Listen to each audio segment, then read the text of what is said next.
I stand in the empty banquet hall of the Grandview Hotel, my custom Valentino gown feeling like a funeral shroud,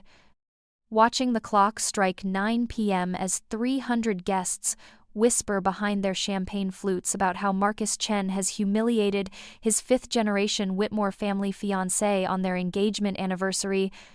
leaving me alone at our celebration while he publicly announces his real love for his secretary. That part-time college student Lily Zhang, who couldn't even afford proper shoes until my family's money bought them for her through Marcus's generous gifts that I had foolishly encouraged, believing I was helping the man I loved support someone less fortunate than us. The betrayal isn't sudden, though it feels like a knife twisting in my chest as I watch Marcus take Lily's trembling hand and declare to the assembled crowd of our city's most prominent families that he has found someone who loves him for who he truly is, not for what he can gain from her family's connections.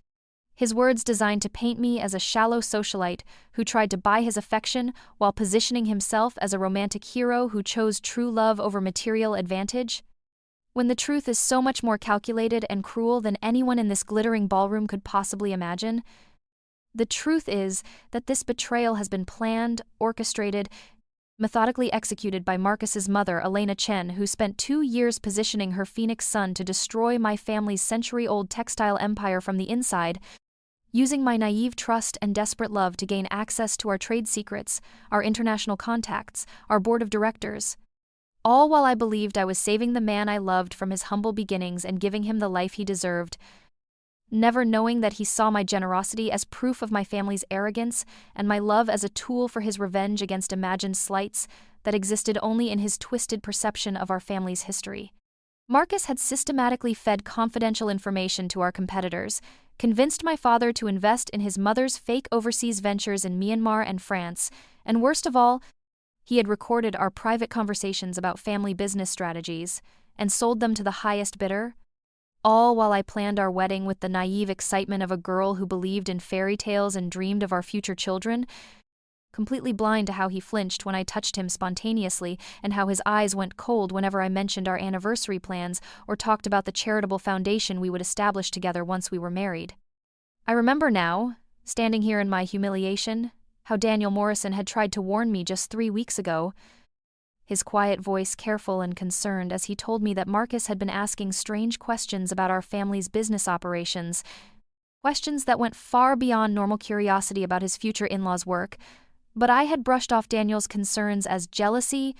convinced that my childhood friend simply couldn't accept that I had fallen in love with someone new, someone exciting and ambitious, someone who wasn't content to inherit his position in life the way Daniel seemed to be with his steady architectural practice and his modest family home. How wrong I was about everything, about Marcus's motivations and Daniel's character,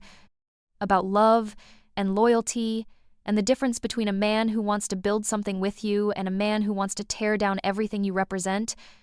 And as I watch Marcus kiss Lily Zhang in front of the cameras he secretly arranged to document my humiliation, I realize that I have been living in a fantasy while he has been executing a nightmare that will destroy not just my heart but my entire family's legacy. Within 6 months of that anniversary humiliation, my father's heart gives out from the stress of watching his life's work crumble, the textile mills that had employed thousands for generations, closing one by one as our reputation is destroyed by leaked documents and sabotaged contracts. Internal memos that somehow found their way to our competitors' boardrooms and strategic plans that were mysteriously available to journalists who wrote devastating exposés about our outdated business practices and exploitative labor policies that had never existed until Marcus helped create evidence of them. My mother ages 10 years and 10 weeks, her elegant hands shaking as she signs papers selling our family mansion to pay debts that Marcus had secretly created through his manipulation of our business partnerships, convincing well-meaning family friends to invest in ventures that existed only to funnel money away from our legitimate operations, while I watch helplessly as the Whitmore name becomes synonymous with failure and fraud in every business circle we had once led. Our century of ethical business practices overshadowed by 6 months of manufactured scandal that Marcus orchestrated with the precision of a military campaign. The worst part isn't the financial ruin, though watching my parents lose everything they had built together breaks something fundamental inside me.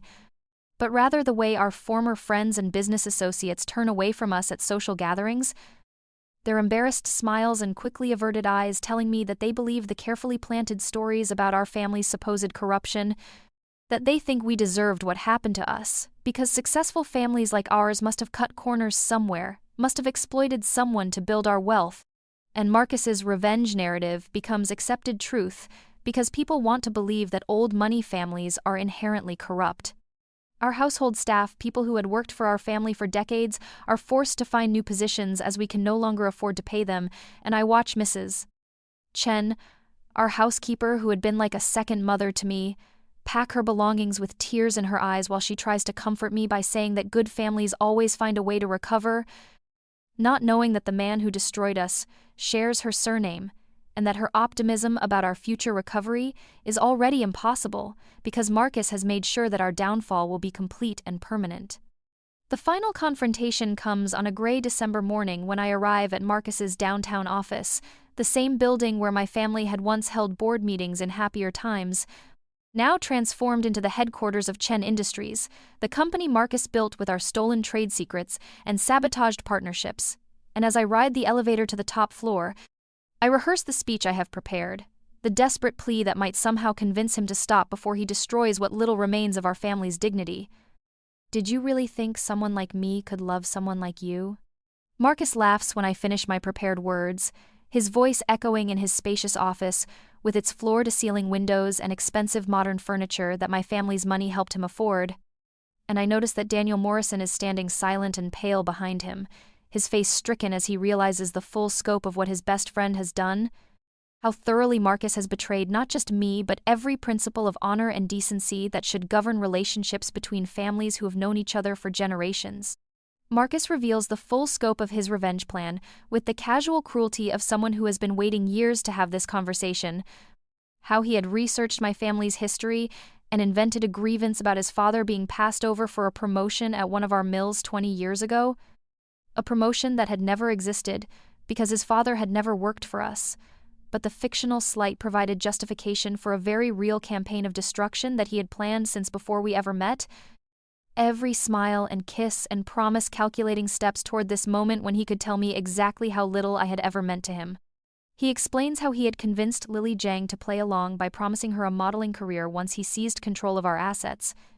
how she had genuinely believed he loved her, while she helped him gather information about our family's social connections and business relationships, how even she had been nothing more than a tool in his larger scheme to prove that people like my family could be brought down by someone clever enough to exploit our trust and confident enough to play a long game that required years of patience and careful manipulation. Your family deserved to suffer for your arrogance, he tells me, his eyes bright with the satisfaction of a predator who has finally cornered his prey. People like you needed to learn what it feels like to lose everything, to have your name become a joke and your reputation destroyed by someone you thought was beneath you. And now you know that all your money and connections and generations of privilege couldn't protect you from someone who was willing to do whatever it took to tear you down. I beg him to stop, offering him everything I have left, the few pieces of jewelry that haven't been sold yet, the small trust fund my grandmother left me that is protected from our business debts, even promising to disappear forever if he will just leave my parents alone, let them live out their remaining years without the constant stress of legal battles and financial uncertainty. But he only smiles that cruel smile that I had once thought was charming and tells me it's too late, that my family's complete destruction is the only acceptable ending to his revenge story. As I stumble out of his office that December morning, Daniel's anguished voice calling my name behind me while Marcus dismisses him with cold instructions about handling some business matter, I know that the girl who had once believed in fairy tales and true love is already dead, even though my body continues to function for another 6 months, going through the motions of living while my spirit withers under the weight of guilt and grief and the terrible knowledge that my naive trust had been the weapon used to destroy everyone I loved. The final blow comes when my mother, already weakened by months of stress and heartbreak, collapses during another legal proceeding designed to strip away the last of our assets, her graceful form crumpling in the courthouse hallway while lawyers and journalists document her humiliation for the evening news, and as I kneel beside her unconscious body, I realize that Marcus's revenge has achieved everything he wanted, that the Whitmore family legacy will end not with dignity but with public spectacle, our downfall serving as entertainment for people who want to believe that old money families always get what they deserve in the end. 6 months after my mother's collapse, as I stand on the roof of our old family home that now belongs to strangers who bought it at auction, I think about the girl I used to be, the one who planned charity galas and dreamed about children, and believed that love could conquer any obstacle, and I know that she died the night Marcus revealed his true nature, that everything since then has been borrowed time in a life that no longer has any purpose or meaning or hope for redemption. The wind whips my hair around my face as I look down at the garden where Daniel used to play chess with my father, where my mother used to tend her rose bushes, where I had once imagined hosting birthday parties for children who would grow up surrounded by love and security, and I realize that sometimes the only way to escape unbearable pain is to choose your own ending instead of letting your enemies write it for you. That dignity can be reclaimed through one final act of defiance against those who would rather see you suffer than simply disappear. Then I open my eyes and realize I have been reborn, lying in my childhood bedroom in the Whitmore mansion on September 15th, exactly 2 years before that devastating anniversary,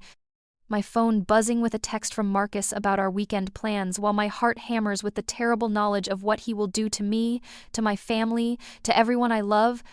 and I know with crystal clarity that this time I will not be the naive girl who believes his lies and hands him the weapons to destroy us. September 15th. The date burns in my memory because this is the day Marcus first suggested we set our engagement anniversary for September 15th the following year, claiming it was romantic to celebrate on the day we decided to get engaged, when really he was calculating how long he would need to gain complete access to our family's business secrets, how many months it would take to position himself perfectly for the devastating betrayal he had been planning since the moment he first introduced himself to me at that charity function where I thought his interest in our family's textile history was charming rather than predatory. I sit up in my bed, my silk nightgown damp with perspiration that has nothing to do with the temperature in my climate-controlled room, and stare at my reflection in the antique mirror across from my bed, seeing my 23-year-old face unmarked by the grief and stress that aged me so terribly in my past life, my dark hair still thick and glossy, my skin still smooth and bright, with the confidence of someone who has never known real betrayal. And I almost laugh at how young and innocent I look when inside I carry the bitter wisdom of someone who has learned exactly how much damage trust can do when placed in the wrong hands. My phone buzzes again, Marcus's name appearing on the screen with a message about picking me up at 7 for dinner at that expensive French restaurant downtown, the same restaurant where he will spend the evening asking subtle questions about our family's overseas operations while I interpret his curiosity as romantic interest in my world, never suspecting that he is already planning how to use that information against us. And as I stare at his message, I feel a cold satisfaction settle in my chest because I know exactly how to destroy him the way he destroyed me. The knowledge sits heavy and certain in my mind, every detail of his manipulation preserved with perfect clarity in my memory. From the way he had slowly isolated me from my friends by claiming they didn't understand our relationship to the specific lies he told about his background and motivations, from the particular documents he had targeted for theft to the exact timeline of his mother's fake investment schemes. And I realized that this second chance isn't just about saving my family, but about ensuring that Marcus Chen faces the consequences he escaped in my previous life. I scroll through my phone, looking at the messages from friends making plans for the weekend, invitations to gallery openings and charity functions and dinner parties that represent the social world Marcus is so desperate to enter, the world that welcomed him because of my introduction and my family's vouching for his character, and I think about how differently I will navigate these relationships this time, how I will use my knowledge not just defensively but strategically, turning Marcus's own weapons against him while protecting the people who matter most to me. There's a text from Daniel Morrison about bringing his latest architectural drawings to show my father tomorrow evening. Their weekly chess game, combined with discussions about the sustainable housing project Daniel has been developing with characteristic patience and integrity, never asking our family for investment or connections, content to build something meaningful through his own merit, while Marcus schemes and manipulates his way toward wealth he hasn't earned, and as I read Daniel's message with its careful politeness and genuine warmth, I feel something shift in my chest, a recognition that had been buried under my infatuation with Marcus's dramatic intensity. I've been thinking about our relationship, I tell Marcus when he calls an hour later, my voice steady and detached in a way that makes him pause mid-sentence about restaurant reservations. and I can hear the confusion in his voice as I continue. I think we should slow down a bit, maybe take some time to really get to know each other better before we make any permanent commitments. The words feeling strange and powerful in my mouth because for the first time in our relationship, I am the one controlling the conversation instead of simply responding to his carefully orchestrated advances. The silence on the other end of the phone stretches long enough for me to imagine Marcus's face, his practiced charm flickering with uncertainty as he tries to process this unexpected development in his carefully planned seduction timeline, and when he finally speaks, his voice carries a note of forced casualness that I recognize now as the sound of a predator who has suddenly discovered that his prey might not be as helpless as he assumed. "Of course, Claire, whatever makes you comfortable," he says, but I can hear the calculation behind his agreement. The quick mental adjustment as he recalibrates his approach to account for this new resistance, and I know that he will interpret my sudden caution as a challenge to overcome rather than a boundary to respect, because men like Marcus see other people's boundaries as obstacles to their desires rather than expressions of those people's autonomy and worth. "I think it would be good for both of us to spend some time with our friends and families separately," I continue, watching through my bedroom window as Daniel Morrison pulls into our driveway for his weekly visit with my father. His genuine smile as he waves at me so different from Marcus's calculated charm, and I realize that I am seeing Daniel clearly for the first time, noticing the way he always remembers the smallest details about my preferences, how he brings my mother her favorite flowers from his family's garden without being asked, how he never tries to insert himself into our business discussions but listens respectfully when my father seeks his advice. Marcus agrees to my suggestion with the kind of enthusiastic understanding that sounds supportive but feels manipulative, already planning how to use this temporary distance to his advantage, probably thinking that a few weeks apart will make me more grateful for his attention when he returns with some grand romantic gesture designed to sweep away my newfound caution, and as I hang up the phone, I smile because I know that this time his manipulation will work against him instead of for him. I dress carefully for dinner with my family, choosing a simple blue dress that I remember Daniel once saying brought out my eyes, and as I walk downstairs to the dining room where my parents are already seated with our guest, I feel the strange sensation of stepping into a life that is both familiar and completely transformed,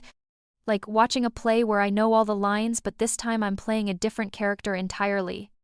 "You seem different tonight, Claire," Daniel observes during dessert, his quiet voice cutting through my father's enthusiastic explanation of a new sustainable fabric innovation.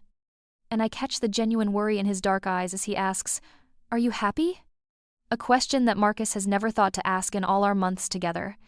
And I realize that Daniel has been watching over me for years, silently supporting my dreams and protecting my feelings in ways I had been too blind to see while I was mesmerized by Marcus's more obvious and demanding form of attention. The question hangs in the air between us, loaded with years of unspoken concern and careful observation, and I see in Daniel's face the kind of patient love that builds slowly and lasts forever, the kind of love that asks what you need instead of telling you what you should want, and for the first time since my rebirth, I feel something other than cold satisfaction and calculated revenge. I feel the possibility of genuine happiness built on mutual respect and shared values, rather than the toxic intensity of manipulation and control that I had mistaken for passion in my previous life. Over the next 3 months, I become a different person entirely, pulling back from Marcus gradually while gathering evidence of his real intentions. Using my family's connections to investigate his background and discovering the truth about his father's supposed grievance against us, a complete fabrication designed to justify his planned revenge. While I carefully document every lie he tells me and every attempt he makes to access confidential information, building a case that will expose him completely when the time is right. The investigation reveals layers of deception that go far deeper than I had even suspected in my previous life. Marcus's entire identity carefully constructed around his plan for revenge. From his choice of university to his selection of friends to his decision to pursue a business degree that would give him the vocabulary and connections necessary to infiltrate our world. And I realized that meeting me wasn't a fortunate coincidence, but the culmination of years of preparation and research into my family's social circles and business operations. I discovered that Elena Chen, Marcus's mother, had been planning this revenge for over a decade, nursing her resentment about imagined slights while researching our family's history and identifying potential vulnerabilities. and that Marcus's relationship with Lily Jiang had begun long before he met me, with Lily serving as his accomplice from the beginning, rather than being manipulated into helping him as I had believed,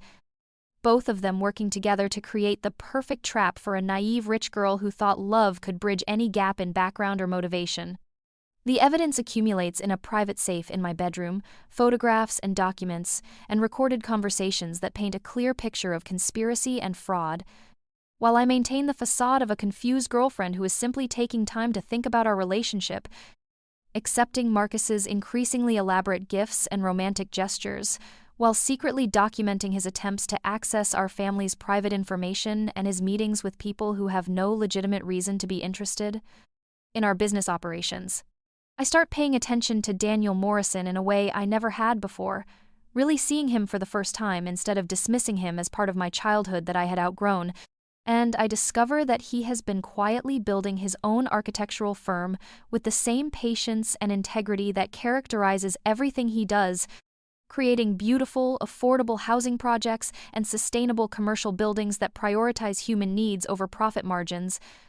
never once asking my family for investment or connections because he believes that real success should be earned through merit rather than manipulation. "Your opinion matters to me," I tell Daniel one evening as we walk through his latest housing development, a complex of family apartments that combines elegant design with practical features like community gardens and shared recreational spaces, and I watch his face light up with surprise and pleasure at this unexpected request for his thoughts about architecture and urban planning and the responsibility that wealth carries to improve life for everyone, rather than just the wealthy. We begin spending more time together, exploring bookstores where Daniel introduces me to architects and urban planners whose work focuses on social justice, visiting museums where he explains how different design philosophies reflect different values about human dignity and community responsibility, and having long conversations about how our privileged backgrounds create both opportunities and obligations to use our advantages in service of something greater than our own comfort and pleasure. I let Daniel teach me chess the way he teaches my father, discovering that he approaches the game with the same thoughtful strategy that he brings to everything else, thinking several moves ahead while remaining flexible enough to adapt when circumstances change. And as I watch his patient explanations and encouraging smiles when I make good moves, I realize that he has been offering me this kind of steady support and intellectual partnership for years, waiting for me to be ready to appreciate what he has to give. "I've been wondering if you would like to go to the Morrison Foundation Gala with me next month," Daniel asks one evening as we finish a chess game in my family's library, his voice carefully casual in a way that doesn't hide his nervousness about my response, and I realize that this is the same gala where I met Marcus in my previous life, where his calculated charm first caught my attention while Daniel stood quietly nearby, probably hoping for a chance to ask me to dance but too respectful to interrupt when he saw me talking with someone else. "I would love to," I tell him, watching his face transform with genuine happiness that has nothing calculated or manipulative about it, and I know that this time, I will spend the evening appreciating the man who loves me for who I am, rather than falling for the one who sees me as a means to an end. And as Daniel's smile reaches his eyes in a way that Marcus's never had, I feel my heart begin to open to the possibility of real love built on friendship and respect and shared values rather than the intoxicating but ultimately destructive chemistry of manipulation and control. Meanwhile, Marcus becomes increasingly frustrated with my continued distance, his romantic gestures growing more elaborate and expensive as he tries to break through what he perceives as my temporary resistance, sending enormous bouquets of imported flowers and arranging surprise deliveries of designer jewelry, all while pressing for more intimate access to my family's business discussions and social connections, his impatience beginning to show through the cracks in his perfect boyfriend facade. "Claire seems to be pulling away from you," I overhear Elena Chen telling her son during one of their meetings that I secretly record from my hiding place in the restaurant booth behind them, her voice sharp with concern about the timeline of their revenge plan, and I listen as Marcus reassures her that he can handle my temporary independence, that he just needs to find the right pressure point to make me dependent on him again. His casual discussion of my emotions as obstacles to overcome rather than feelings to respect, confirming everything I remember about his true nature. The recordings become more damaging as Marcus's frustration grows, his careful mask slipping during conversations with his mother and his accomplices as he complains about my family's arrogance and discusses specific strategies for accessing our confidential information. And I realize that his anger goes far beyond the fictional grievance about his father, that he genuinely resents everything my family represents and wants to destroy us not just for revenge but for the satisfaction of proving that old money families can be brought down by someone clever enough to exploit our trust. As September 15th approaches the following year, I watch Marcus become increasingly confident that his plan is working despite my months of distance, his suggestions about setting our engagement anniversary becoming more insistent as he prepares for what he thinks will be the perfect moment to announce our engagement publicly while gaining full access to our family's business operations, never knowing that I have already shared my concerns about him with my father and that we have quietly moved our most sensitive operations out of his reach. "I think it's time we made our relationship official," Marcus tells me during what he believes is a romantic dinner at the same French restaurant where he had gathered information during our early dates. His voice confident and possessive as he describes his vision for our future together, including specific details about how our marriage will benefit both our family's business interests. And I nod and smile while mentally preparing for the performance that will destroy him exactly the way he had planned to destroy me. I let Marcus plan the entire anniversary celebration himself, watching him choose the most expensive venue and invite every important family in our social circle, his excitement growing as he anticipates the moment when he will have everything he wanted, my family's money and social position and their complete humiliation, not realizing that I have invited Daniel as my personal guest and that my father has spent the week preparing a little surprise of his own that will expose Marcus's true nature to everyone who matters in our world. The night of the anniversary party, I dress in the same Valentino gown I wore to my humiliation in my previous life, but this time the beautiful dress feels like armor rather than a funeral shroud, and as I look at myself in the mirror, I see not a naive girl about to be destroyed by her own trust, but a woman who has learned exactly how much power knowledge can give someone who knows how to use it strategically and without mercy. "Are you ready for this?" Daniel asks as he helps me from his car in front of the Grandview Hotel, his eyes warm with concern and something deeper that makes my heart race with anticipation rather than dread. And I realize that he knows exactly what we are about to do, that my father has confided in him about the evidence we have gathered and the justice we are about to serve, and that Daniel supports my decision to protect our family even though it means destroying his oldest friend. "I've been ready for this for longer than you know," I tell him, taking his arm as we walk toward the hotel entrance where photographers are documenting the arrival of guests who have no idea they are about to witness the complete destruction of a man who thought he could manipulate his way into their world through lies and betrayal, and I feel Daniel's steady strength beside me, his presence reminding me that real love supports your decisions rather than trying to control them. The ballroom is exactly as I remember it, glittering with crystal chandeliers and filled with the most prominent families in our social circle, but this time I enter not as a victim but as someone who holds all the cards,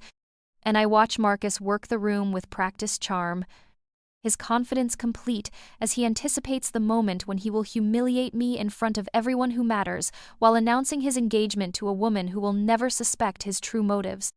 "Ladies and gentlemen," Marcus announces to the crowded ballroom, his confident smile faltering slightly as he notices Daniel standing beside me at the head table, his perfectly rehearsed speech beginning to stumble as he realizes that something about this evening is not going according to his carefully orchestrated plan, and I see the first flicker of uncertainty cross his face as my father steps forward with a folder full of documents and a smile that could cut glass. "Yes, let's talk about relationships," my father says, his voice carrying clearly through the silent room as he opens the folder and begins reading aloud the evidence we have gathered. Recordings of Marcus discussing his revenge plan with his mother, copies of the confidential documents he had photographed during his visits to our home, proof of his attempts to sabotage our business partnerships through his network of accomplices, and most damning of all, a recording of him bragging to Lily Zhang about how easy it had been to manipulate that stupid rich girl into trusting him with access to her family's secrets. The room erupts in shocked whispers as Marcus's face goes white, his eyes darting desperately around the room full of the same high society families he had planned to join, their expressions shifting from surprise to disgust as they realize how thoroughly he had tried to deceive them all, while Lily Zhang, who had been sitting at the head table as his planned announcement partner,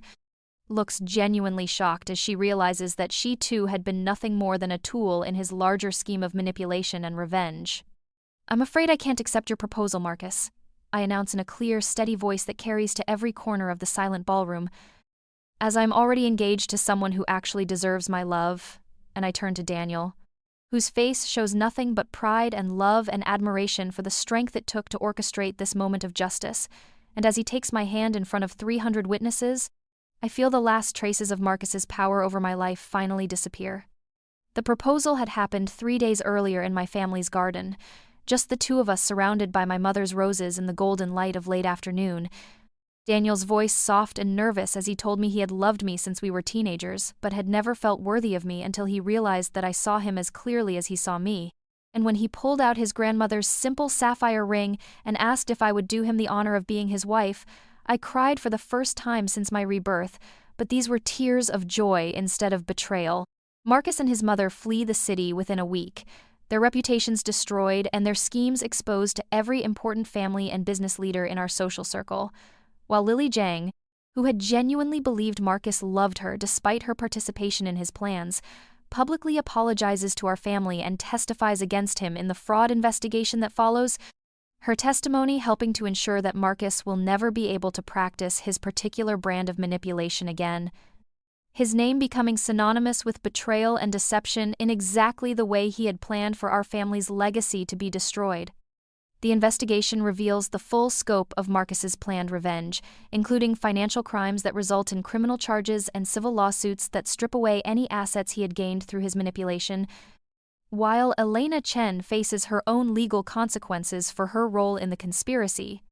Their American dream ending, not in the social triumph they had envisioned, but in public disgrace and financial ruin that ensures they can never return to threaten anyone else the way they had threatened us. Daniel and I are married 6 months later in a ceremony that celebrates love instead of social climbing, surrounded by friends who value character over connections and family members who have lived to see me find genuine happiness instead of dying from the stress of Marcus's betrayal. And as I walk down the aisle toward the man who has loved me patiently and completely for years, I feel the last traces of my past life's pain finally fade away, replaced by the solid foundation of a partnership built on mutual respect and shared dreams. Our wedding is everything that my planned marriage to Marcus would never have been: intimate and joyful, and focused on the commitment we are making to each other rather than the spectacle we are creating for others. And when Daniel speaks his vows with tears in his eyes and promises to support my dreams while building new ones together, I know that this is what real love looks like: steady and strong and generous rather than possessive and demanding and ultimately destructive. Together, Daniel and I build something better than revenge,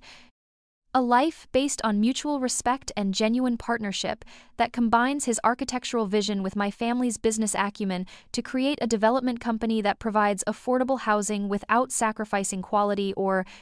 beauty, while our love story becomes the foundation for a marriage that produces not only the children I had always dreamed of, but a legacy of integrity that the Whitmore name will carry for generations to come. Our company becomes known throughout the region for projects that prioritize human dignity and environmental sustainability, developments that prove profitable enterprise can serve social good rather than exploiting it. And as I watch Daniel present his latest designs to city planning committees and community organizations, I realize that his patient approach to success has taught me that real achievement comes from building something meaningful rather than tearing down what others have created. As I hold our newborn daughter 2 years later, watching Daniel read to her from the same books my father once read to me in this same library where we played chess and fell in love, I realize that the greatest revenge against someone who tries to destroy your life is to build something so beautiful and strong that their hatred becomes irrelevant, and that sometimes the love we're looking for has been waiting patiently beside us all along, ready to bloom the moment we're wise enough to recognize its worth.